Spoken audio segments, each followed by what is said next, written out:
तो आज का अपना जो टारगेट है वो कंप्लीट करने का nth term of geometric progression, जिसे हम जनरली इधर टी एन या फिर ए एन से हम रिप्रेजेंट करते हैं और इसे हम nth टर्म के नाम से जानते हैं। ठीक है, nth टर्म। तो ये जो nth टर्म होता है वो होता क्या है वो एक बार समझ लेते हैं। ठीक है, और आपको जीपी के बारे में इंट्रोडक्शन तो मिल ही चुका है, कोई बड़ी चीज़ तो है नहीं, है ना। जैसे कि अब एग्जाम्पल से समझ लेते हैं। जैसे मेरे पास 2 है, फिर 4 है, फिर 6 है, फिर 8 है, इस तरह से आपके पास चलता जा रहा है। तो आपको बताना कि ये जीपी में है या नहीं, बताओ जरा फटाफट। कर लिया ना जीपी? नहीं किया? चलो मैं करा देता हूँ। देखो ये इसको अगर आप नोटिस करोगे तो इनके बीच का जो डिफरेंस है वो आपके पास सेम टू सेम है, और अगर डिफरेंस सेम होता है उसे हम एपी बोलते हैं, जीपी नहीं बोलते। क्या बोलते हैं उसे? एपी बोलते हैं, राइट। लेकिन अगर मैं इसको कुछ ऐसे लिखता, 2 लिखा, ठीक है, फिर 4 लिखा, फिर 8 लिखा, फिर 16 लिखा, इस केस में क्या हो रहा है, ध्यान समझिएगा। इस केस में क्या हो रहा है आपके पास, मैं अगर माइनस करता हूं तो कॉमन डिफरेंस, दोनों के बीच के जो डिफरेंस है, गैप है, वो सेम नहीं है। तो क्या सेम है भाई? तो अब की बार जो सेम है वो है दिस अपॉन दिस। 4/2 आपको 2 मिलेगा, दिस बाई दिस 8/4 आपको 2 मिलेगा, 16/8 दिस बाई दिस तो आपको 2 मिलेगा। तो क्या हो रहा है यहाँ पे, रेशियो सेम हो रहा है। अच्छा, किसका रेशियो? कोई भी एक टर्म और उससे जस्ट प्रीवियस वाली टर्म, और इसी चीज को बोलते हैं आर, जिसे हम बोल दिया कॉमन रेशियो। क्या बोलते हैं हम? Common ratio. ठीक है, कॉमन रेशियो। ये जो कॉमन रेशियो होता है वो क्या होता है आपके पास, कोई सा भी टर्म और उससे जस्ट पहले वाली टर्म। इन जनरल हम लिखते हैं तो इसको लिख देते हैं a2 अपॉन a1। जैसे ये a1 हो गया, ये a2 हो गया, ये a3 हो गया, ये a4 हो गया। तो हमने a2 लिया और उसमें से n-1 मतलब 2 - 1 1 आ गया। आप ऐसे भी लिख सकते हैं a3 अपॉन a2, आप ऐसे भी लिख सकते हैं a4 अपॉन a3, आपकी मर्जी। कोई सा भी टर्म उठाइए और उससे जस्ट पहले वाले से आपको क्या करना है, आपकी बार डिवाइड करना है, रेशियो निकालना है। इसीलिए समझ में आई इतनी बात? क्लियर है? तो ये जो चीज निकल कर आ गई आपके पास, उसी को बोलते हैं हम कॉमन रेशियो। चलिए आगे की बात करते हैं हम। अब ये जो जनरल टर्म होता है या फिर nth टर्म होता है वो उसे हम रिप्रेजेंट कैसे करते हैं, तो देखते जाना। an लिखूं या tn लिखूं, एक ही बात रहेगा। ठीक है, a r की पावर n-1, a r की पावर n-1। समझ में आई इतनी बात? a r की पावर n-1, इसको हम बोलते हैं जनरल टर्म, जहां पे a आपका क्या रिप्रेजेंट कर रहा होता है, फर्स्ट टर्म। ये आपके पास क्या है, फर्स्ट टर्म। और ये जो r है वो अभी अभी जो आपको मैंने बताया, कॉमन रेशियो, कॉमन रेशियो। और यहाँ पे आपके पास ये जो n है, ये जो आपके पास n है, ये बताता है आपके पास number of terms, number of terms कि कितने नंबर ऑफ टर्म्स आपके पास किसी भी जीपी में हो रहे होंगे। तो जीपी होने के लिए क्या कंडीशन है, किसी भी दो टर्म का रेशियो सेम होना चाहिए। मतलब कोई भी टर्म उठा लो, उससे जस्ट प्रीवियस वाले से, है ना, उनका रेशियो सेम होना चाहिए, मतलब common ratio same to same आना चाहिए। तब हम उसको, किसी भी सीक्वेंस को हम क्या बोल देंगे, जीपी बोल देंगे, ज्योमेट्रिक प्रोग्रेशन जो है वो बोल देंगे। और ये आपके पास क्या है, nth टर्म है। क्या आपके पास nth टर्म है? ठीक है, याद रहेगा nth टर्म। अभी हम क्वेश्चंस करेंगे, सारी चीजें क्लियर हो जाएंगी, टेंशन मत लीजिए। अगली चीज होती है आपके पास nth term, nth term from and, from and. बिल्कुल पीछे से कई बार आपसे पूछा जाता है कि ये रहा मेरे पास जीपी 2 4 8 16 128। आपसे बोला जाएगा कि find third term from and, ऐसे करके क्वेश्चन पूछ लिया। तो उस केस में हम क्या फॉर्मूला यूज करते हैं, nth term from end, that is your l divided by r की पावर n-1। क्या होता है, l अपॉन r की power n-1, where l is nothing but the last term. क्या बोलते हैं हम इसको, लास्ट टर्म। क्लियर है? और आपको पता है r आपके पास कॉमन रेशियो का काम कर रहा है, ठीक है। और ये जो n है आपके पास वो वही है, नंबर ऑफ टर्म्स जो निकालने के लिए बोला है, नंबर ऑफ टर्म्स। तो हर तरह के क्वेश्चंस भी आपको क्लियर करवा दिया जाएगा, उसकी टेंशन मत लीजिए, ठीक है। बस अभी जो कॉन्सेप्ट है उसे आप फटाफट समझते जाइए, फिर हम क्वेश्चंस करेंगे, सारी चीजें आप लोगों को क्लियर हो जाएंगी। आगे की बात करेंगे। अब इसी में ही आपके पास ना, व्हेन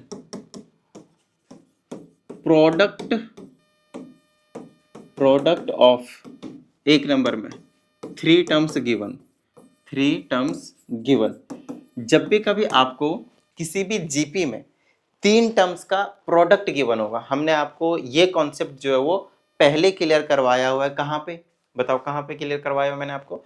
एपी के अंदर, अरिथमेटिक प्रोग्रेशन के अंदर, कि जब भी कभी आपको 3, 4, 5 ऐसे टर्म्स के सम दिए होंगे तो उस केस में जो हम एपी लेते थे, पहले मैं आप लोगों को एपी ही याद दिलवा दूं। उस टाइम पे जब हम एपी लेते थे वो ऐसे लेते थे, ए माइनस डी, ए फिर ए प्लस डी, ये होता था 3 टर्म्स के लिए। फिर हम 4 टर्म्स के लिए करते थे, ए plus 2d, a minus D, नहीं 2d नहीं करते थे, 3d करते थे, ए माइनस डी, फिर ए प्लस डी और ए प्लस 3d, ऐसे करके हम क्या करते थे। अच्छा 5 टर्म्स हो जाता था तो ए प्लस 3d, ए प्लस 2d, ए प्लस 3d करने की जरूरत नहीं पड़ेगी, है ना, तो इसको ऐसे लिख दो, ए plus 2d, a minus D, फिर ए प्लस डी और ए माइनस 2d। हम ऐसे लेते थे कि जब सम करेंगे तो डी वाला वैल्यू जो है वो कैंसिल आउट हो जाए, और वो हमेशा एपी में तो रहते ही थे। तो ये तो एपी का कंसेप्ट था, यही सेम कंसेप्ट हमें यूज करने हैं किसमें, जीपी में। बट जीपी में क्या होता है, प्रोडक्ट गिवन होते हैं, सम नहीं गिवन। सम गिवन होंगे तो डायरेक्टली, अभी चलो वो भी बता दूंगा मैं, पहले आप प्रोडक्ट को देखें, ठीक है। प्रोडक्ट को जब प्रोडक्ट गिवन होंगे 3 टर्म्स का, तो जो आपको जीपी लेना हो ये लेना, ए आर फिर ए और फिर ए आर का स्क्वायर। यहाँ पे डी से माइनस करते थे, यहाँ पे डी से डिवाइड करना है, क्योंकि माइनस करते तब यहाँ पे common ratio, sorry common difference आता है, और यहाँ पे डिवाइड करते तब जाकर कॉमन रेशियो आता है। जब आपके पास 4 टर्म्स गिवन हो, 4 टर्म्स का प्रोडक्ट गिवन हो, 3 टर्म्स का 4 टर्म्स का, तो उस केस में क्या करोगे, ए आर का क्यूब, है ना, फिर ए 3 से आर पे आ जाओ, फिर आ जाओ ए अपॉन आर की पावर 3 कर दो। रुको, ए तो लेने की जरूरत पड़ेगी नहीं, अभी प्रोडक्ट करके भी सेम ही आना चाहिए, मतलब कैंसिल हो जाना चाहिए, उसके अकॉर्डिंग आपको लेना पड़ेगा। तो ए और ए आर का square, a minus 2d, a minus d, a upon r ले लो, यहाँ पे ए अपॉन आर, फिर ले लो आपके पास ए आर, फिर ले लो आपके पास ए आर का क्यूब। ठीक है, ध्यान समझो, मैंने क्या किया, मैंने प्रोडक्ट करके देखा, इसका भी, इसका भी, इसका भी, इसका भी, साथ में इनको डिवाइड करोगे ना, 10 अपन 10, 10 अपन 10, 10 अपन 10, तो आपको सेम ही आना चाहिए। यहाँ पे मेरे पास, मेरे हिसाब से, फिर एक बार चेक कर लूंगा, टेंशन मत लो अभी। तो अगर आप यहाँ पे नोटिस करेंगे तो मैं इसको डिवाइड करके देखता हूँ, अगर कोई डाउट हो तो डिवाइड करके देख लें। जैसे अगर मुझे डाउट है तो मैं क्या करूँगा, दिस अपॉन दिस करूँगा, A upon R divided by A upon R का क्यूब। ठीक है, तो ये अपॉन में आर मल्टीप्लाई आर का क्यूब डिवाइडेड बाई, इससे ये कैंसिल, इससे ये कैंसिल, आर स्क्वायर बचा, कोई दिक्कत नहीं। दिस अपॉन दिस करो, a r divided by A upon r, r reciprocal हो जाएगा, ए से ए कैंसिल, आर स्क्वायर सही है। दिस अपॉन दिस करेंगे तो आर स्क्वायर, मतलब डाउट क्लियर हो गया, यहाँ पे कोई दिक्कत वाली बात नहीं है ना, हटा दिया मैंने, खत्म, डाउट क्लियर। इसका मतलब ये जो मैंने लिया वो बिल्कुल सही है। तो इस तरह से 4 टर्म्स जब आएंगे तो हम इस तरह से लिया करेंगे, ठीक है, कि प्रोडक्ट करके जो आर है वो कैंसिल हो जाए। तीसरी चीज, जब 5 टर्म्स दे दें, अब की बात क्या है, 5 टर्म्स अगर प्रोडक्ट में गिवन हो तो उसके इसमें सिंपल होता है, ए है, फिर ए अपॉन आर है, फिर आपके पास ए अपॉन आर का स्क्वायर है, इधर ए आर स्क्वायर है और ए आर का क्यूब है। अगर आप इससे रिलेट कर पा रहे होगा तो अच्छे से समझ में आ गया होगा तुरंत ही। यहाँ पे ए आर का ये क्यों कर रहा हूँ, ये क्यों कर रहा हूँ, देख लो। अब मल्टीप्लाई करके देखते हैं इन सभी को, क्या आएगा, यहाँ पे मल्टीप्लाई करेंगे आर का क्यूब, यहाँ पे आर का पावर 4 होगा ना, तो यहाँ पे क्यूब क्यों नहीं लिखा मैंने, या फिर यहाँ पे क्यूब लिखने की जरूरत नहीं है, यहाँ पे आप स्क्वायर लिखो, यहाँ पे आप स्क्वायर लिखो, एक एक एक कम करते जाओ। 4 वाले केस में 2 करना होता है, ठीक है, और बीच वाले में नहीं लेना होता क्योंकि बीच में ए नहीं लेना होता, ध्यान रहे। इन सब में ऑड नंबर वाले जो ऑड नंबर टर्म्स आते हैं 5, 3, उनमें हम बीच में ए लेते हैं, फिर आर से डिवाइड करते जाते हैं, आर से मल्टीप्लाई करते जाते हैं, ये वाली ट्रिक है आपके पास, ठीक है। तो ये जो 3 टर्म्स प्रोडक्ट में गिवन होंगे, 4 टर्म्स प्रोडक्ट में गिवन होंगे, 5 टर्म्स प्रोडक्ट में गिवन होंगे, तो वो वाली कंडीशन हमने आपको यहाँ पे बता दिया। अब हम जीपी के कुछ प्रॉपर्टीज की बात कर लेते हैं, ठीक है, properties of GP, geometric progression. Properties हो सकता है एमसीक्यू बनकर आ जाए प्रॉपर्टीज से, properties of GP, geometric progression. पहली चीज, अगर कोई भी टर्म्स आपके पास जैसे a1 हो गया, a2 हो गया, a3 हो गया, ऐसे करके जा रहा है आपके पास, तो अगर आप किसी भी नंबर से प्लस करते हैं या माइनस करते हैं, ये क्या आपके पास जीपी में है, किसी नंबर से अगर आप इसको प्लस करते हैं या माइनस करते हैं सेम नंबर से ईच टर्म को, तो वो जीपी नहीं रहता है। तो यहाँ पे आप लिखना चाहें तो इस चीज़ को लिख लें, वरना जो होता है मैं वो बता देता हूँ, ठीक है। तो प्लस और माइनस वाले में काम नहीं करता, जीपी में काम, सॉरी एपी में काम करता था, याद करो एपी में ये चीज़ कराया था, एपी में काम करता था, जीपी में नहीं करता। यहाँ पे क्या प्रोडक्ट करोगे तो काम करेगा। जैसे कि मान लो एक नंबर लिया मैंने, के से मल्टीप्लाई कर दिया तो के ए वन होगा, के ए टू हो गया, है ना, के ए थ्री हो गया, के ए फोर हो गया, ऐसे करके आगे आपके पास चलता रहेगा। तो ये अभी भी आपके पास क्या है, देख लो अच्छे से, क्या है आपके पास जीपी में, क्यों, क्योंकि दिस अपॉन दिस करूंगा तो क्या आएगा मेरे पास, ए टू बाई ए वन आ गया। यहाँ पे दिस अपॉन में दिस करूंगा तो क्या आ जाएगा मेरे पास, ए थ्री बाई में ए टू हो जाएगा। समझ में आ रही है इतनी बात। तो आर तो अभी भी वही रहेगा, कुछ भी फर्क नहीं पड़ेगा, जिससे हमने मल्टीप्लाई करा वो तो कैंसिल हो गया। तो कॉमन रेशियो जो रहेगा सी आर, कॉमन रेशियो वो आर ही रहेगा, कोई दिक्कत नहीं है। बट जो फर्स्ट टर्म होगा वो चेंज हो जाएगा, पहले ए वन होता था, अब वो k टाइम्स ए वन हो जाएगा। ये चीज आपको थोड़ा समझने की जरूरत है। और जब हम डिवाइड करेंगे, डिवाइड ये पहला था, अब डिवाइड के केस में पहला क्या था आपके पास, ये वाला कंडीशन मैंने मल्टीप्लाई का केस बताया, दूसरा क्या है डिवाइड का केस है। तो डिवाइड के केस में क्या हो जाता है, ध्यान समझिएगा, अगर मैंने डिवाइड कर दिया तो उस केस में जो कॉमन रेशियो होगा वो भी आर ही रहेगा, कुछ फर्क नहीं पड़ेगा। बट जो फर्स्ट टर्म रहेगा आपके पास, फर्स्ट टर्म रहेगा वो आपके पास, क्योंकि केस से आपने डिवाइड किया होगा तो ये हो जाएगा और कुछ नहीं। तो ये ना कोई आपको अलग से कोई नई चीज नहीं बताई जा रही है, आपको क्या करना है, कोई भी एक जीपी ले लो, कोई भी अपने तरफ से, जैसे मैंने सिंपल सा लिया था 2 4 8 16 ये वाला, उसमें आप किसी नंबर से प्लस करके देखो, किसी नंबर से माइनस करके देखो, किसी नंबर से मल्टीप्लाई करके देखो, किसी नंबर से डिवाइड करके देखो, किसी नंबर से पावर करके देखो कि वो जीपी में रहता है या नहीं रहता है, और अगर रहता है तो उसका फर्स्ट टर्म क्या है और कॉमन रेशियो क्या है, ये प्रॉपर्टी आपको सीखना पड़ेगा। समझ में आई इतनी बात, ठीक है। चलो, तो मल्टीप्लाई कर दिया, डिवाइड कर दिया, और पावर का भी देख लेते हैं, एक्सपोनेंट कर देते हैं तो क्या वो जीपी में रहेगा या नहीं रहेगा, तो वो चीज भी हमें समझना है भाई, ठीक है। देखो अगर मेरे पास a1 है, a2 है, a3 है, a4 है, और इन सब की पावर हमने क्या ले लिया, मान लेते हैं k ले लिया, इसकी पावर भी k, इसकी पावर भी k, इसकी पावर भी k, इसकी पावर भी k, ठीक है। ओके, तो फर्स्ट टर्म तो गारंटी के साथ, फर्स्ट टर्म तो गारंटी के साथ आपके पास क्या होने वाला है, a1 या फिर फर्स्ट जो भी टर्म होगा उसकी पावर की होगी, कोई दिक्कत वाली बात नहीं। लेकिन क्या ये जीपी में है, जीपी में होने के लिए आर की वैल्यू सेम आनी पड़ेगी। तो इन दिस अपॉन दिस निकालते हैं, r is equal to a2 upon a1 whole raise to power क्या आया, ठीक है। फिर यहाँ से निकाल लेते हैं, r is equal to a3 upon में a1 whole raise to power क्या आ जाएगा। अच्छी बात है भाई, ये भी जीपी में होगा, क्यों, देखो ध्यान समझना, अगर a2 अपॉन a1 पहले से जीपी में था तो पावर क्या है, सेम पावर क्या है। यहाँ पे भी आपके पास a3 अपॉन में a1 आपके पास सेम पावर क्या है, तो सेम पावर करने से कुछ भी फर्क आपके पास नहीं पड़ रहा। और प्रॉपर्टी में देख लेता हूँ कि कौन कौन से जो है वो आपको यहाँ पे देखने को मिलेंगे, ठीक है। अगला है रेसिप्रोकल वाला, ठीक है। अगर आपके पास a1 है, फिर आपके पास a2 है, फिर आपके पास a3 है, फिर आपके पास a4 है एंड सो ऑन है।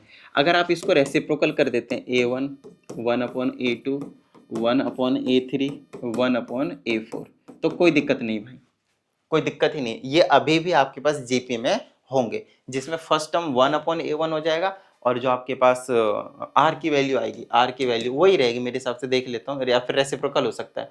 जैसे 1 अपॉन में a2 डिवाइड करूंगा 1 बाई a1 तो a1 ऊपर चला जाएगा, तो रेसिप्रोकल हो गया, मतलब r की वैल्यू क्या हो जाएगी, a2 बाई a1 नहीं, आपके a1 बाई वो है, तो 1 अपॉन में r हो जाएगा, रेसिप्रोकल हो जाएगा। कॉमन रेशियो क्या हो जाएगा आपके पास, रेसिप्रोकल हो जाएगा, कॉमन रेशियो क्या हो जाएगा, रेसिप्रोकल, और फर्स्ट टर्म क्या रहेगा वही रहेगा, कुछ भी फर्क नहीं पड़ेगा, रेसिप्रोकल हो जाएगा दोनों। क्लियर है, ठीक है। तो अब हम कर लेते हैं, ये आपके पास ना कुछ कॉन्सेप्ट्स हो गए जिनके हेल्प से हम क्या करेंगे, क्वेश्चंस को उड़ाने वाले, ठीक है। तो फटाफट हम क्वेश्चंस की प्रैक्टिस कर लेते हैं, ताकि जो nth टर्म वाला टॉपिक है आपके पास ऑफ जीपी वो आप लोगों को बेहतरीन तरीके से क्लियर हो जाए। बिकॉज विदाउट क्वेश्चन, ध्यान रहे, विदाउट क्वेश्चन आप सिर्फ कंसेप्ट करके और डायरेक्टली पेपर वाले क्वेश्चन करने जाएंगे, समस्या खड़ी हो जाएगी, ठीक है। तो फटाफट देखते हैं कि क्वेश्चन क्या है आपके पास। स्टार्टिंग करें बिल्कुल छोटे से क्वेश्चन से। इसमें कहा जाता है आपको 20th टर्म निकालना है, ठीक है ना। उससे पहले एक छोटा सा कंसेप्ट समझो। देखो इधर हमें पता है कि जो nth टर्म है tn या फिर an, वो आपके पास ar की पावर n-1 होता है। अगर मैं फर्स्ट टर्म निकालता हूँ तो n की जगह 1 पुट करूंगा तो 1 हो गया, a हो गया, r की जगह 1 माइनस 1 0, एक r की पावर 0 1 हो गया, तो a1 तो फर्स्ट टर्म ही निकलेगा, कोई दिक्कत ही नहीं। अब 2 ले लो तो यहाँ पे 2 लिया तो a r की पावर 2 माइनस 1 क्या हो गया, 1 हो गया, ठीक है। a3 ले लो तो a r की पावर कितनी हो जाएगी, 3 माइनस 1 2 हो जाएगी। फिर a4 ले लो तो क्या हो जाएगा, ए आर की पावर 3 हो जाएगा। a5 ले लो क्या हो जाएगा, ए आर की पावर 4 हो जाएगा। 6 ले लो क्या हो जाएगा, ए आर की पावर 5 हो जाएगा। a100 ले लो क्या हो जाएगा, ए आर की पावर 99 ले लो। a16 ले लो क्या हो जाएगा, ए आर की पावर 15 हो जाएगा। पैटर्न समझ में आया? मतलब हर बार जब भी मैं किसी भी टर्म की बात करूंगा तो मैं डायरेक्टली n की वैल्यू पुट करने के बाद बार बार फॉर्मूला लिख कर उसमें n की वैल्यू पुट करके फिर 1 माइनस करके, इतना नहीं होता भैया। आप 11th क्लास में आओगे, स्टैंडर्ड बढ़ाओ थोड़ा सा। तो डायरेक्टली कभी भी कोई भी टर्म हमें निकालने के लिए बोलेगा, ए आर लिखकर एक पावर कम करके चुपचाप लिख दूंगा मैं डायरेक्टली। जैसे कि यहाँ पे बोला कि फाइंड 20th टर्म, तो 20th टर्म का क्या मतलब, a20 is equal to a are की पावर 19। इसका मतलब ये है कि हमें सिर्फ a चाहिए और r चाहिए। जैसे एपी में होता था, a और r मिलते, a और d मिलते ही हम कोई भी टर्म निकाल देते थे, a plus n minus 1 into 2, है ना, वो वाले फॉर्मूला लगा के। वही सेम काम यहाँ करेंगे भाई। तो a की जगह देख लो कितना है, 5/2 है, ठीक है। r की जगह कितना है, 10/10 कर दो, तो 5/4 को डिवाइड कर दो 5/2 से, तो 5/4 को ऐसे करो, इसको रेसिप्रोकल करो, ये ऐसे हो जाएगा, इससे ये कैंसिल, 1/2 आ गया। तो ये 1/2 की पावर कितना हो गया आपके पास, 19 हो गया, ठीक है। तो ये हो जाएगा 5/2 मल्टीप्लाई 1/2 की पावर 19 हो जाएगा। तो ये हो जाएगा मेरे पास 5/2 की power 20। No need to solve, 10 क्यों लिखा, 20 बेस सेम है, बेस सेम है, देखो बेस सेम है तो क्या हो जाएगा, पावर ऐड हो जाएगा, ठीक है। और ये 19 पावर इसके पावर में गया तो 1 बना दिया, इसके पावर में गया तो 19 बना लिया, क्लियर है, ये वाला पावर इस पे गया। तो ये इस तरह से आपको सॉल्व करना आना चाहिए। ये आपके पास 20th टर्म था। अब इसमें कहा जाता है which term of the sequence, important है, ध्यान समझिएगा। कहा जाता है which term of the sequence, ये सीक्वेंस अभी तो फिलहाल क्योंकि हम जीपी कर रहे हैं तो सीक्वेंस हमें पता चल गया कि ये जीपी ही है, लेकिन वहां पे जो बोला जाएगा तो उस टाइम पे आपको पहले पता करना पड़ेगा ये एपी है या जीपी है, फिर उसको फॉर्मूला आपको लगाना पड़ेगा। फिलहाल तो हमें पता है कि ये जीपी है, तो जीपी वाला फॉर्मूला लगाएंगे। ये आपको दे रहा कौन सा ऐसा टर्म होगा जो 729 बन जाएगा, पहले √3 है, फिर 3 है, फिर 3√3, ऐसे करके आगे चलता रहेगा। तो इसका मतलब ये जो चीज है ना आपके पास वो nth टर्म है, an है 729, और जो फर्स्ट टर्म है वो √3 है, और r कितना हो जाएगा, दिस डिवाइडेड बाय दिस, 3/√3। आप रेशनलाइज कर सकते हो, फर्स्ट सिंप्लीफिकेशन 3√3 डिवाइडेड बाय √3, √3 √9 3, और ये कैंसिल हो जाएगा तो √3 बचा। तो r की वैल्यू कितनी आ गई आपके पास, √3, है ना। दिस डिवाइडेड बाय दिस करोगे तो भी आपको √3, मतलब जीपी तो है। अब हमें क्या करना है, हमें जनरल टर्म का फॉर्मूला लगाना है। तो an is equal to a are की पावर n माइनस 1, tn भी लिख सकते हो। an की जगह देख लो 729 गिवन है आपके पास, a की जगह देख लो क्या दिया हुआ है, √3 दिया हुआ है, और r की जगह क्या दिया हुआ वो भी आपके पास √3 है, raise to power n minus 1। यहाँ से हमें n निकाल देना और कुछ नहीं, n निकालते हैं। चलो तो इसको क्या करो, 729 ऐसे ही रखो, और ये √3 है ना, इसको सॉल्व करना पड़ेगा हमें। तो सॉल्व करने के लिए n-1 है आपके पास, ठीक है। तो उसके लिए आप क्या कर दो, इसका और इस पहले बेस सेम कर दो, फिर पावर ऐड कर लेंगे, समझाता हूँ। इसको 3 की पावर लिख दो 1/2, ठीक है, पर इनटू में यहाँ पे लिख दो 3 की पावर 1/2 की पूरे की पावर क्या आपके पास n-1, तो ये हो जाएगा 729 इज इक्वल टू 3 की पावर 1/2 इंटू, इसको लिख दो 3 की पावर n-1/2। देखो ये और ये क्या हो जाएंगे, मल्टीप्लाई हो जाएंगे, तो n-1/2 हो गया। अब क्योंकि बेस सेम है तो पावर ऐड हो जाएंगे, तो 729 is equal to 3 base same है, मल्टीप्लाई में और बेस सेम है, तो ये और ये ऐड हो जाएंगे, तो 1/2 प्लस n-1/2 हो जाएगा। ऐसा मैंने क्यों किया, ताकि ये जो चीज़ है ना वो 3 के पावर में, शायद 6 सही है, ठीक है ना। अभी मैं चेक कर लूँगा, मल्टीप्लाई करके देख ले तो 6 मल्टीप्लाई करके हो जाएगा ना, 3 तिया 9 तिया 27 तिया 81 तिया 243 तिया 729 सही है। तो 3 की पावर ये क्या आपके पास 6 है, यहाँ पे बेस सेम है तो पावर क्या हो गया, ये हो गया। तो आप डायरेक्टली, चलो पहले लिख देता हूँ ऐड करके, अगर ऐड करना चाहो तो बेस सेम है पावर ऐड हो जाएगा, तो n/2 ही हो जाएगा मेरे हिसाब से, देख लो अच्छे से। ये सेम है, 1 से 1 कैंसिल हो जाएगा, n/2 आ जाएगा। तो बेस सेम आप पावर इक्वल हो जाएंगे, तो 6 इज इक्वल टू n/2, तो n की वैल्यू कितनी आ गई आपके पास, 12 आ गई। समझ में आया कुछ? तो कुछ इस तरीके से हम जो n की वैल्यू है, ये मैंने कैलकुलेशन दिखाया। कई बार बच्चों को इस टाइप के जो कैलकुलेशन है ना वही नहीं करना आता है, तो वो मैंने आप लोगों को करके दिखा दिया। तो उम्मीद करते हैं आपको सभी को ये जो चीज़ है वो समझ में आया होगा, ठीक है। कोई समस्या है तो नोट डाउन वगैरह कर लीजिएगा, नहीं तो पूछ लीजिएगा कहाँ दिक्कत आ रही है भाई, ठीक है। चलो नेक्स्ट क्वेश्चन की बात करते हैं। इसमें कहा जाता है find the fifth term from and. जैसे हर एक टाइप के क्वेश्चंस को मैं इंक्लूड करने की कोशिश किया हूँ। आप लोगों को पता है कि मैं एग्जैक्ट क्वेश्चंस डायरेक्टली मतलब नहीं बना सकता, कॉपीराइट का इशू है, लेकिन हाँ मैं आप लोगों को कुछ ऐसे इंपॉर्टेंट क्वेश्चंस ला कर दे रहा हूँ जिसके बेस पे आप पूरे एक्सरसाइज को उड़ा सकते हो। हर एक टाइप के क्वेश्चंस को मैं इंक्लूड करने की कोशिश कर रहा हूँ, ठीक है। चलो एंड पीछे से आपको निकालना है, तो fifth term from and, fifth term from and अगर हम निकालते हैं तो क्या होता है, एल अपॉन में आर की पावर एन माइनस वन, बताया था ना, ये तो फॉर्मूला बताया था अभी पीछे। तो एन क्या होता है आपके पास, बिल्कुल लास्ट वाली टर्म 39366 है यहाँ पे। आर देख लो कितना है, दिस डिवाइडेड बाय दिस करोगे 3 आएगा, तो 3 की power n minus one, n minus one मतलब फिफ्थ, एन की जगह 5 है, 5 माइनस वन कितना हो गया 4, ये हो गया 39366 divided by 3 multiply 3 multiply 3 multiply 3, ठीक है। मल्टीप्लाई करके आप 81 भी लिख लें भाई, मर्जी है। बाकी आप 3 से काट दो इसको, 1 से काटेंगे तो कितना आएगा 1 3 1 2 2, और 3 से काट दो, 3 चौके 12 1 11, 3 तिया 9 2 22, 3 सत्ते 21, 3 चौके 12, फिर 3 से काट दो, 3 एकम 3, 3 चौके 12, 3 पचे 15 और 2 3 अठे 24, फिर 3 से काट दो, 3 चौके 12, 2 बचा 25, 3 अठे 24, 3 छक 18, तो 486 आपके पास जो है वो फाइनल आंसर जो देखने को मिल जाएगा fifth term from the end, ठीक है ना। पीछे से जैसे ये हुआ, फिर एक और टर्म आएगा, फिर एक और, फिर एक और, फिर एक और, फिर एक और, तो 1 2 3 4 5 ये जो है ना टर्म, वो आपके पास फिफ्थ टर्म, यही नंबर आपको देखने को मिलेगा इस वाले जीपी के केस में। क्लियर है, ठीक है। चलो आगे की बात कर लेते हैं। इसमें कहा जाता है third sixth and last term, ध्यान से समझिएगा, third sixth and last term of A GPR इतना इतना। तो सबसे पहले तो बोला थर्ड टर्म, तो थर्ड टर्म को मैं ए आर की पावर 2 लिख सकता हूँ, अब डायरेक्टली कर रहा हूँ, देखो वो कितना है 6 है, फर्स्ट इक्वेशन। दूसरी चीज सिक्स टर्म को क्या लिख सकता हूँ, ए आर की पावर 5 लिख सकता हूँ, कितना दे रखा है 48 दे रखा है, सेकेंड इक्वेशन।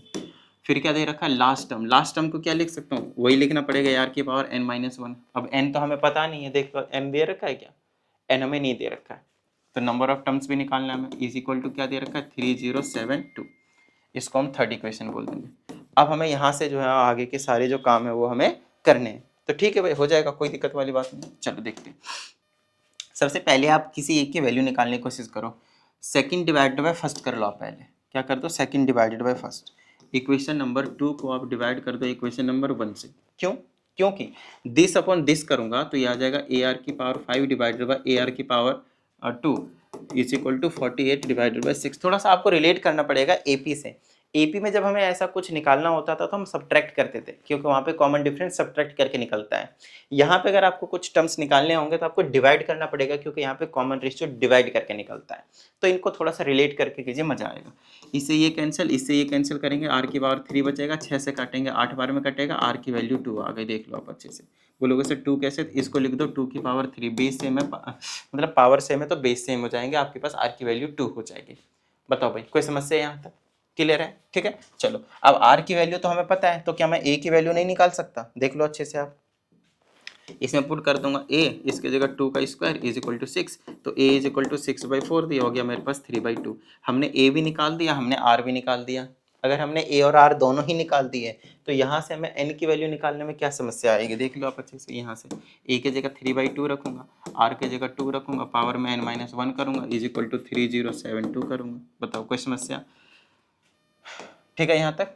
चलो ये हो जाएगा 2 की power n-1 is equal to, ये इधर आ जाएगा तो 3072, 2 मल्टीप्लाई में आ जाएगा, 3 डिवाइड में चला जाएगा भाई, काटा पीटी कर दो, तो ये 2 की power n-1 is equal to 3 से काटो, एक बार में 0 ऐसे छोड़ दो, और 24 दिया 72 होता है। चलो और 1024 को और 2 कर दो, कितना हो जाएगा 2048, 2048। ये 2048 किसकी पावर होती है पता है आप लोगों को, 2 की पावर 11 होती है, ठीक है। चलो अब कर लेना प्राइम फैक्टराइजेशन, यही चीज़ आ जाएगी, है ना, 11 टूज आ जाएंगे। अब बेस से में पावर इक्वल करेंगे तो n-1 इज इक्वल टू 11, और n की वैल्यू आ गई आपके पास 12। क्लियर है यहाँ तक, समझ में आई इतनी बात, नॉर्मल से केस है, ठीक है। तो अब हम इस वाले क्वेश्चन को देख लेते हैं फटाफट। देखिए इसमें हमसे कहा जाता है the first term of a GP with real terms is 1, सारे टर्म्स रियल हैं, जिसमें फर्स्ट टर्म आपको 1 दे रखा है। If the sum of its third and fifth term, मतलब A3 और A5 इन दोनों का सम दे रखा है 90, फिर हमसे कहता है कि आर की वैल्यू बताओ, कॉमन रेशियो बताओ। ठीक है भाई, इसको तोड़ दो, इसको लिख दो ए आर स्क्वायर और इसको लिख दो ए आर की पावर 4 इज इक्वल टू 90। ए की जगह 1 दे रखा है तो 1 पुट करते ही आ जाएगा आर स्क्वायर प्लस आर की पावर 4 इज इक्वल टू 90। ठीक है, यहाँ पे आप आर स्क्वायर को लेट कर लो, let R square is equal to something, X ले लो, वाई ले लो, कुछ भी ले लो, कोई दिक्कत नहीं। तो ये क्या बना लेगा, एक्स की स्क्वायर, और ये क्या बना लेगा, एक्स, और अंदर लाओ इसको माइनस करो इक्वल टू 0। मिडिल टर्म कर सकते हो, करना 10 9 90 होता है तो ले लो 10 और 9 10 और 9, तो ये हो जाएगा 10x माइनस का 9x माइनस का 90 इक्वल टू 0। x कॉमन लेंगे तो x प्लस 10 आएगी और माइनस 9 और x प्लस 10 आएगी इक्वल टू 0। तो यहाँ से आप x की वैल्यू निकालोगे तो एक तो आएगी -10 और एक आएगी आपके पास 9। ठीक है, अब यहाँ पे अगर मैं सब्सटीट्यूट करता हूँ वैल्यू, r की वैल्यू हमें निकालनी है ना, तो r square is equal to -10, तो r is equal to under root -10 हम नहीं ले सकते क्योंकि ये रियल नहीं है, कॉम्प्लेक्स बन जाएगा, है ना, आयोटा आ जाएगा। लेकिन दूसरा लेता हूँ r square is equal to कितना 9, तो r की वैल्यू +-3 आएगी जो कि रियल है, तो r की वैल्यू हमने +-3 निकाल दिया, हो गया क्वेश्चन। बस यही था क्वेश्चन में।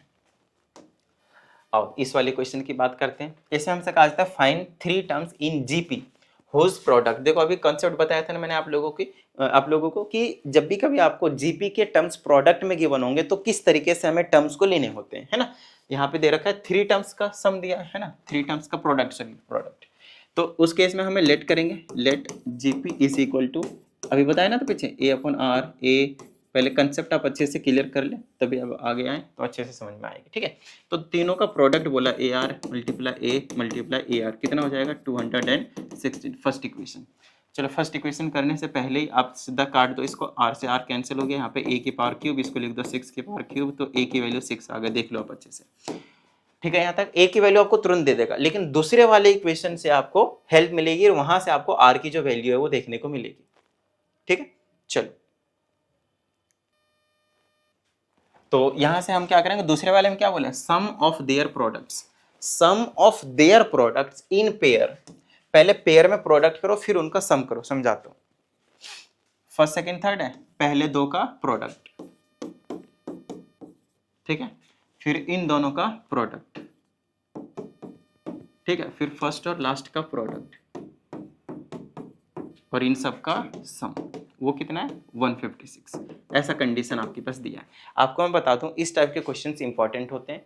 मैंने इसमें एक ही क्वेश्चन इंक्लूड किया है बट इसमें आपको कई तरीके से दिया हो सकता है। वन मोर इंपॉर्टेंट थिंग, यहाँ तो प्रोडक्ट दिया इसलिए मैंने इस तरह से लिया, अगर सम दिया होता तब क्या करते, तब आप जनरल तरीके से ही सॉल्व करते कि ए फिर ए आर का स्क्वायर, फिर स्क्वायर तो बाद में ए आर, फिर ए आर का स्क्वायर, ए आर का क्यूब, ऐसे करके ही आप लेते इसमें जनरल टर्म, और कुछ नहीं। समझ में आ रही इतनी बात। अगर सम देते 3 टर्म्स का, 4 टर्म्स का, 5 टर्म्स का, है ना, तो आपको सिंपल यही वाला जो जनरल आपके पास एपी होती है वही आपको लेना होता है और कुछ नहीं। ठीक है, चलो तो ये हो गया मेरे पास कुछ इस तरीके से। अब यहाँ पे हम इसको सॉल्व करते हैं। सम वाला याद रखिएगा डायरेक्ट लेना होता है बट प्रोडक्ट में ऐसे लेना होता है आपको। इसको सॉल्व कर लेते हैं। हमें ए की वैल्यू मिल चुकी है 6 है, ये बना लेगा मेरे पास ए स्क्वायर बाई में आर प्लस में ये हो जाएगा ए स्क्वायर टाइम्स आर और ये आ जाएगा प्लस में ए स्क्वायर बस, और इज इक्वल टू में 156। यहाँ से मैं ए स्क्वायर कॉमन ले लूंगा तो बन जाएगा 1 upon are plus 1 is equal to 156। A की जगह 6 रखूंगा 36 आ जाएगा, तो 1 upon are plus 1 is equal to a square उधर चला जाएगा तो 156 के नीचे आ जाएगा, और 6 था ए की वैल्यू तो ए स्क्वायर 36 हो जाएगा।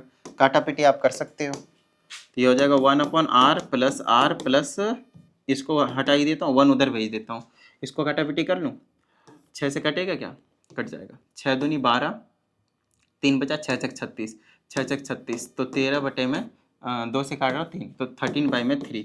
ठीक है, और ये 1 जो उधर चला गया तो माइनस का 1 हो गया, इसको एलसीएम लेकर सॉल्व कर लेंगे तो 10/3 आ जाएगा, 1/r plus r is equal to 10/3 आ गया। ठीक है, चलो अब इसको मैं क्या करूँगा, एलसीएम ले लेता हूँ, यहाँ पे भी क्या हो जाएगा, r से मल्टीप्लाई कर देता हूँ तो ये हो जाएगा 1 प्लस में r स्क्वायर, यही आएगा ना, देख लो अच्छे से, 1 plus r square is equal to 10/3। अब क्रॉस मल्टीप्लाई कर देता हूँ मैं इसको, ये हो जाएगा, इधर आ जाएगा 3 plus 3r square is equal to 10, नीचे में r भी तो रहेगा, मल्टीप्लाई डिवाइड दोनों करना पड़ेगा तो 10r बनेगा। ठीक है ना, देख लो आप अच्छे से, या फिर एलसीएम ले लो, एक ही बात पड़ेगी। ठीक है, चलो इसको मैं लिख सकता हूँ 3r का स्क्वायर माइनस का 10r प्लस का 3 इक्वल टू 0। यहाँ से हम r की वैल्यू निकाल लेंगे भाई, ठीक है। आर की वैल्यू निकालेंगे तो क्या आएगा, 3 3 9, 9 और 1 तो 10 बनाएगा, 3r square minus 9r minus r और प्लस का 3 इक्वल टू 0। यहाँ पे 3r कॉमन ले लूंगा तो r माइनस 3 बनेगा, माइनस का 1 कॉमन ले लूंगा तो r माइनस 3 बनेगा, तो r की वैल्यू 3 आई और r की वैल्यू 1/3 भी आएगी। यहाँ से आप सॉल्व कर ले तो r की वैल्यू 2 आ गई, एक 3 और एक 1/3। तो हमसे पूछा क्या था, अब उस पे आते हैं। r के 2 वैल्यू निकले, a की वैल्यू एक ही वैल्यू निकली है 6। क्वेश्चन में हमसे पूछा है sum of their product is pair 1, तो इसमें क्वेश्चन में लिखना भूल गया, आपको बता देता हूँ वैसे क्या निकालना होगा। इसमें आपको जीपी बोलेंगे, फाइंड जीपी। क्वेश्चन क्या है आपके पास, फाइंड जीपी, जीपी निकालना है आपको। तो जीपी का क्या मतलब है, जीपी हमने क्या लिया था वो देख लो, a अपॉन आर लिया था, फिर a लिया था, फिर ए आर लिया था, ठीक है। तो a की जगह 6 है और पहले केस 1 ले लो, केस 1 जब a की वैल्यू 6 है और r की वैल्यू 3 है तो r की जगह 3 ले लो, फिर ये a की जगह 6 है, फिर ये 6 मल्टीप्लाई 3, ये 2 बना लेगा, 6 बना लेगा, 18 बना लेगा, ये पहला जीपी बना, ठीक है। अब r की वैल्यू 1/3 भी तो थी, लेकिन a की वैल्यू फिक्स रखनी है ना, केस 2, केस 2 जब a की वैल्यू 6 है और r की वैल्यू आपने रेसिप्रोकल कर दी है ना, 1/3 निकला, दो वैल्यू निकली थी। तो यहाँ पे पुट करो a की जगह 6 और r की जगह 1/3 पुट करेंगे, 1/3, फिर दूसरा a की जगह तो 6 ही है, इसके जगह पे a की जगह 6 और मल्टीप्लाई 1/3। कुछ नहीं होता, ये वाले चीज़ जो है ना आगे पीछे हो जाते हैं और कुछ नहीं। इसको ऊपर कर देंगे तो 18 हो जाएगा, ये 6 हो जाएगा और इसको सॉल्व करेंगे तो 2 हो गया। देखो अच्छे से ये यही है, बस आगे पीछे हो गया। क्लियर है। तो इस तरह से आपने 2 जीपी जो है वो आंसर में निकाल दिए। बस इस यही क्वेश्चन था आपके पास, ये और कुछ नहीं है इसमें। क्लियर है भाई, चलें आगे। आओ नेक्स्ट क्वेश्चन हमारे पास, इसमें कहा जाता है if the first and nth term of a GP are a and b. अच्छे से देख लिया, फर्स्ट टर्म ए है और nth टर्म बी, ठीक है। इसका मतलब समझ रहे हो, इसका मतलब ये है कि भाई जो फर्स्ट टर्म है a1 वो a ही है, ठीक है। जो nth टर्म है मतलब आप बोल सकते हो an, वो आपके पास b है, और an को क्या लिख सकता हूँ मैं, a r की पावर n-1 जो है वो आपकी किसके इक्वल है, b के इक्वल। और फर्स्ट टर्म a है तो यहाँ a जो है वो पुट कर सकते हैं, कोई दिक्कत वाली बात नहीं है। इसको खैर क्या ही नाम दो, इसको फर्स्ट इक्वेशन का नाम दो, इंपॉर्टेंट है। अब आगे की बात करेंगे। कहा जाता है P is the product of first n terms, then prove that p square is equal to a times b whole raise to power n। ठीक है, यहाँ पे बच्चे एक छोटा सा मिस्टेक करते हैं और उस मिस्टेक से बचने के लिए मैं आप लोगों को बता रहा हूँ, ये वाला क्वेश्चन इंपॉर्टेंट है, ठीक है। फिर भी अगर आप लोगों को कुछ डाउट आता है तो आप क्या करें, इस नंबर पे भेज दें, प्रॉपर वीडियो सॉल्यूशन मैं कोशिश करूँगा आप लोगों के लिए बनाने की। दूसरी चीज़, अगर किसी भी स्टूडेंट को पर्सनल ऑनलाइन क्लास की रिक्वायरमेंट हो तो आप इस नंबर पे ही कांटेक्ट कर सकते हैं, ठीक है। चलो रिमेंबर, जो पर्सनल ऑनलाइन क्लासेस रहेंगे आप लोगों के लिए वो पेड रहते हैं, ठीक है। चलो इसको सॉल्व करते हैं। इसमें बोला है कि जो P है वो प्रोडक्ट है, किसका प्रोडक्ट है, फर्स्ट एन टर्म्स का, मतलब स्टार्टिंग के एन टर्म्स होंगे उनका प्रोडक्ट है। तो स्टार्टिंग के एन टर्म्स कौन कौन से होंगे, एक तो a होगा, फिर कौन सा होगा, फिर ए आर होगा, फिर कौन सा होगा, ए आर का स्क्वायर होगा, फिर कौन सा होगा, ए आर का क्यूब होगा, फिर कौन सा होगा, एन टर्म्स तक जाएंगे तो ए आर की पावर एन लिखोगे। बताओ मुझे, यहाँ पे बच्चे मिस्टेक करते हैं, ए आर की पावर एन लिख देते हैं और ये हो जाता है गलत। अब क्यों गलत होता है वो चीज़ थोड़ा सा समझने की जरूरत है। अच्छा एक बात बताओ, सब एन टर्म्स बोला है तो nth टर्म ही तो होता है, और nth टर्म क्या होता था, ए आर की पावर n-1 होता था। आप ए आर की पावर n कैसे ले सकते हो, समझाता हूँ, देखो इधर ए आर की पावर n नहीं ले सकते, क्योंकि जब आप नंबर ऑफ टर्म्स को काउंट करोगे ना, ध्यान समझना, ये फर्स्ट टर्म हुआ, ये आपके पास सेकंड टर्म हुआ, ये आपके पास थर्ड टर्म, ये आपके पास फोर्थ टर्म। आप देखो ये सेकंड कह रहे हो लेकिन पावर में इसके 1 है समझ रहे हो, ये आपको थर्ड बोल रहे हो, फोर्थ बोल रहे हो, 1 2 3 थर्ड टर्म बोल रहे हो, लेकिन पावर में 2 ही आपके पास। तो एक टर्म ये वाला जो चीज़ है एक्स्ट्रा है आर के हिसाब से, अगर आर के हिसाब से देखोगे तो यहाँ से आपके टर्म शुरू हो रहे हैं, लेकिन ये एक टर्म तो आपके पास ऑलरेडी आ चुका है एक्स्ट्रा। तो जो लास्ट वाली टर्म होगी ना वो ए आर की पावर 1 कम करके लिखोगे, तब जाकर वो एन टर्म्स होंगे, एक कम करके लिखोगे तब जाकर वो आपके पास जो है वो एन टर्म्स होंगे। बताओ भाई, किसी भी तरह की कोई दिक्कत यहाँ तक, डन है यहाँ तक, ठीक है। अब यहाँ से हमें कुछ प्रूव करना है, ये चीज़ प्रूव करना है कि जो प्रोडक्ट है, प्रोडक्ट का स्क्वायर है वो a times b whole raise to power n के इक्वल है, ठीक है। पहले आप प्रोडक्ट निकालो, देखो a1 सबके पावर में 1 1 1 है, तो कितने टाइम्स है, n टाइम्स होंगे, है ना, ये n टाइम्स ही है, n-1 टाइम्स नहीं है ये वाला a, ये आपके पास n टाइम्स है, तो a की पावर n हो जाएगा। देखो समझाता हूँ, अगर ये 2 होता तो 2 मल्टीप्लाई 2 मल्टीप्लाई 2 मल्टीप्लाई 2 मल्टीप्लाई जितने भी होते हैं n तक जा रहे हैं तो 2 की पावर कितने हो जाते हैं, n हो जाते हैं, समझ रहे। 2 की पावर अगर 10 होता तो 10 2 होते हैं तो 2 की पावर 10 लिखते, n है तो 2 की पावर मतलब यहाँ पे a है तो a की पावर n लिख दिया।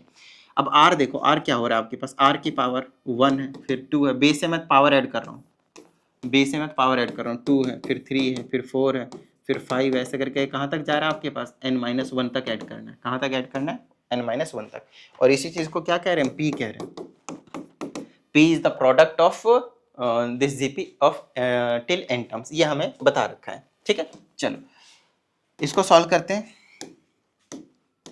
तो ये हो जाएगा मेरे पास p is equal to a raise to power n, तो ठीक है, ये इस वाली चीज को हमें ऐड करना है, कैसे ऐड होगा बताना जरा, बताओ जरा कैसे ऐड होगा भाई, ये ऐड होगा आपके पास एपी के फॉर्मूले, एपी के सम के फॉर्मूले से, कैसे पता चला सर, अरे कॉमन डिफरेंशिएशन का, है ना, तो वो क्या होता है आपके पास दिस प्लस दिस बाई 2, ऐसे ही कुछ होता है ना सम का, वो एवरेज का होता है, चलो कुछ तो होता था शॉर्ट ट्रिक, चलो मैं भूल गया, मैं निकाल लेता हूँ एस एन का फॉर्मूला लगाकर, S n is equal to n by 2 bracket में 2a plus n-1 into D, ठीक है, ये हो जाएगा S n is equal to n by 2, n की जगह कितने n-1 टर्म्स है, n-1 बाई 2, 2a, a की जगह 1 है प्लस n-1, n की जगह क्या n-1 तो ये बना लेगा n-2, समझना, और d की जगह क्या, d की जगह भी आपके पास 1 है, ये हो जाएगा n-1 by 2 is equal to 2 से मल्टीप्लाई कर दूँ क्या, मल्टीप्लाई करने की जरूरत नहीं, ये आ जाएगा 2 प्लस n-2, और ये आ जाएगा S n is equal to n, फिर ब्रैकेट में n-1 बाई में 2,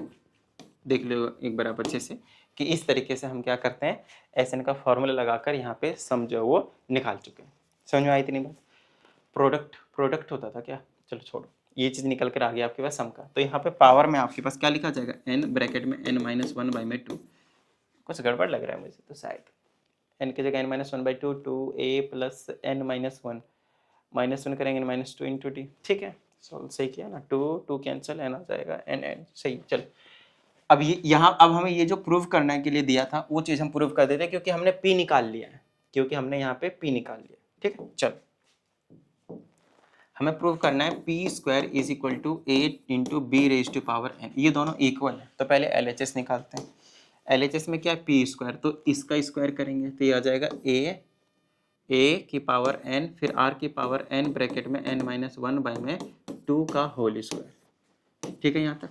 अब इसको अगर मैं सॉल्व करता हूँ तो किसके इक्वल आना चाहिए, इसके इक्वल, ठीक है, चलो करने की कोशिश करते हैं।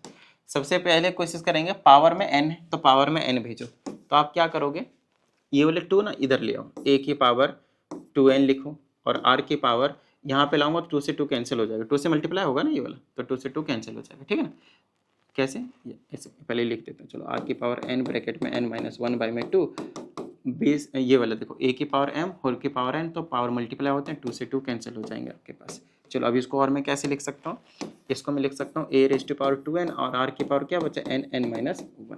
अब देखो, अब आप इसको क्या लिख सकते हो, इसमें क्या करो, a स्क्वायर कर दो, क्या कर दो, a का स्क्वायर कर दो, और यहाँ पे r की पावर n-1 कर दो, और इस पूरे की पावर n लिख दो, समझना, यहाँ से भी n और यहाँ से भी n पूरे के पावर में लिख दिया, क्यों, क्योंकि पावर में होता तो ओवरऑल इसके और इसके पावर में मल्टीप्लाई होने वाला था। अब ऐसा लिखने के पीछे के रीजन क्या था, क्योंकि हमें प्रूफ करना है a raise to power b की पावर n, तो n तो चाहिए ही चाहिए पावर में, इसीलिए तो क्वेश्चंस के अकॉर्डिंग ही हम स्टेप्स करते हैं। कई बार बच्चे बोल देते हैं ऑफलाइन क्लासेस में भी कि सर आपको कैसे पता, आपने तो रट्टा मार रखा है, आपको तो पता है, हमें कैसे पता चलेगा, वो पता चलता है भाई क्वेश्चन को देखकर। वो कैसे पता चलेगा आपको, क्वेश्चन को देखकर कि क्वेश्चन में आपसे क्या मांग रहा है। हमने देखा कि क्वेश्चन में n की पावर में n चाहिए, तो हम यहाँ से किस तरह से पावर में n तो लेकर जाएंगे, तो भाई दोनों जगह से पॉसिबल था, मैंने ले गया, पॉसिबल नहीं होता तो हम भी नहीं कर पाते, कुछ और सोचते भाई, समझ रहे हो। चलो अब हम इसको क्या कर, और देंगे उसी हिसाब से जो प्रूव करने के लिए दिया है कि भाई वो दिखेगा वहां पे कुछ। अब इसको क्या करना, अब हमें पता है कि इसके अंदर इसको a इंटू बी बनाना है, जिसमें a क्या है, फर्स्ट टर्म है, बट b क्या था, a r की पावर n-1 था, बोलो हाँ या नहीं, था या नहीं था? बिल्कुल सही बात है। तो भाई आ नहीं गया, इसको लिख दो a इंटू ए। अब बोलोगे सर ऐसा कैसे तोड़ दिया? तो भाई फिर से बोल रहा हूँ मैं आप लोगों को, जो चाहिए उसी के अकॉर्डिंग ही तो मैं जाऊंगा ना। ये तो a हो गया और इसको मैं b बोलूंगा, जो दे रखा है इन्होंने कि b क्या आपके पास nth टर्म हो गया प्रूफ। समझ में आई इतनी बात? तो क्वेश्चन में क्या मांग कर रहा है आपसे, क्या प्रूव करना है आपको, उसके अकॉर्डिंग ही हमें आगे प्रोसीड करना पड़ेगा भाई। अपना कोई लॉजिक नहीं लगा सकते, क्वेश्चन के अकॉर्डिंग ही अपना जो लॉजिक है वो यूज करना पड़ेगा हमें, ठीक है। आइए नेक्स्ट क्वेश्चन की बात करते हैं। इसमें कहा जाता है S be the sum, P be the sum and are be the sum of reciprocal. P be the sum तो नहीं था, पी तो प्रोडक्ट था शायद। मैं एक बार मैच कर लेता हूँ क्वेश्चन, मेरे हिसाब से तो प्रोडक्ट था।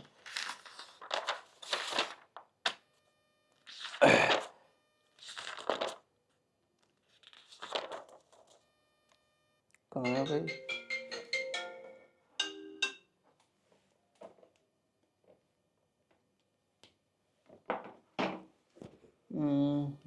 मैं एक बार चेक कर लेता हूँ, एक मिनट। कहाँ चला गया क्वेश्चन?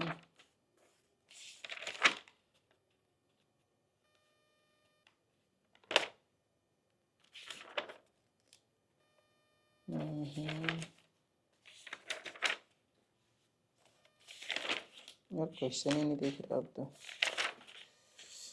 एक मिनट भाई कहाँ छिप गया? हाँ ये रहा, मिल गया। पी बी द प्रोडक्ट है, जैसे मैंने आपको बताया था सम नहीं है वो, क्या आपके पास प्रोडक्ट है। क्वेश्चन लिख रहा था तो मैं पढ़ा था क्वेश्चन को, और पढ़ा था तो वहाँ प्रोडक्ट पढ़ा था और मैंने लिख दिया सम, ठीक है। प्रोडक्ट है, ठीक है। अब आप लोगों को समझ में आ रहा होगा क्वेश्चन क्या कहना चाह रहा है और क्या है आपके पास, ठीक है। चलो इसमें कहा जाता है एस बी द सम और P be the product and are be the sum of the reciprocal of 3 consecutive terms of a GP, then find. इनका रेशियो निकालना है, रेशियो बाद में निकल जाएगा। पहले हमें पी आर और एस, ये जो 3 चीजें दे रखी हैं एस पी आर, उसे हम एक बार पता करते हैं कि एक्चुअल में है क्या। सबसे पहली चीज 3 कॉन्जिक्यूटिव टर्म्स इन्होंने बता दिया, ये एक अच्छी बात कर दी, एक बहुत प्यारी बात कर दी इन्होंने। 3 consecutive terms of a GP, और वो क्या होना चाहिए? जीपी में होनी चाहिए। दूसरी चीज, क्योंकि यहाँ पे प्रोडक्ट की बात आई है, तो जब भी कभी प्रोडक्ट की बात आती है तो हम जीपी को कैसे कंसीडर करते हैं? ए अपॉन आर और ए टाइम्स आर बताया था, ये हमारा जीपी हो गया। इसमें हम सम निकालेंगे एस, तो क्या होगा? A upon are plus A R. Clear है? इसमें कोई दिक्कत नहीं है, ठीक है। पी बोला तो पी तो प्रोडक्ट होगा, A upon R multiply A R से आर कैंसिल हो गया, ए का क्यूब बन गया। अच्छा यहाँ से आप ए कॉमन ले सकते हो, ए कॉमन लेते क्या बनेगा? 1/r प्लस 1 प्लस आर, ऐसा कुछ आपको नज़ारा देखने को मिलेगा। और सम ऑफ रेसिप्रोकल बोला आर को, तो आर जो होगा वो सम ऑफ रेसिप्रोकल, तो रेसिप्रोकल करके इसका रेसिप्रोकल करोगे तो r/a, इसका रेसिप्रोकल करोगे तो 1/a, इसका रेसिप्रोकल करोगे तो 1/ar, ठीक है। इसको सॉल्व करेंगे तो 1/a कॉमन ले लेता हूँ, तो मेरे पास बचेगा r प्लस 1 प्लस 1/r, ठीक है। तो ये कहानी बन गई, मुझे s भी मिल गया, मुझे p भी मिल गया और मुझे r भी मिल गया। क्लियर है यहाँ तक? चलो अब आगे की बात करते हैं।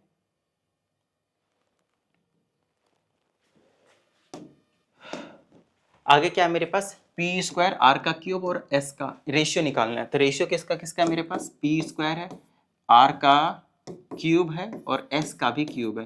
तो कर दो भाई, रेशियो है ना, अपॉन में कर दो। पी स्क्वायर, पी की जगह क्या है? ए है, तो इसका स्क्वायर करेंगे तो ए की पावर 6 हो जाएगा, है ना। इसका स्क्वायर करोगे तो क्या हो जाएगा? ए की पावर 6 मल्टीप्लाई, हमारे पास आर का क्यूब है, आर क्या ये है, इसका क्यूब कर देंगे तो क्या हो जाएगा? 1 अपॉन में ए का क्यूब हो जाएगा और आर प्लस 1/r का होल क्यूब हो जाएगा। क्लियर है? डिवाइड में एस का भी क्यूब है, तो एस ये है मेरे पास, ये हो जाएगा ए का क्यूब ब्रैकेट में 1/r प्लस 1/r का होल क्यूब हो जाएगा। क्लियर है? अब रेशियो निकाल लेते हैं भाई।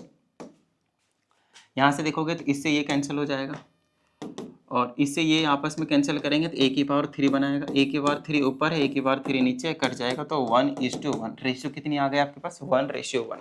ऐसा क्वेश्चन मतलब नॉर्मल सा था आपके पास, ये कुछ ज़्यादा तगड़ा सा नहीं था, बट ठीक है। जो आपको मेन जो चीज़ इसमें हम आपको समझाना चाह रहे हैं कि किस तरीके के क्वेश्चन जो है आपको यहाँ पे दिए जा सकते हैं। कुछ क्वेश्चन ऐसे भी आपको मिल सकते हैं जो स्टेटमेंट बेस्ड क्वेश्चन है, ठीक है। हाँ, एक और चीज़ इंपॉर्टेंट चीज़ आप लोगों को बता देना चाहता हूँ मैं, जितने भी क्वेश्चंस मैंने करवाए उतने क्वेश्चंस करने से आप ये मत समझ जाना कि आपके 100% मार्क्स आ जाएंगे, सीधी सी बात है। क्योंकि यहाँ पे मैंने ऑलमोस्ट टाइप के क्वेश्चंस क्लियर करवाने की कोशिश करें, लेकिन ज़्यादा क्वेश्चंस की मैंने आप लोगों को प्रैक्टिस नहीं करवाए।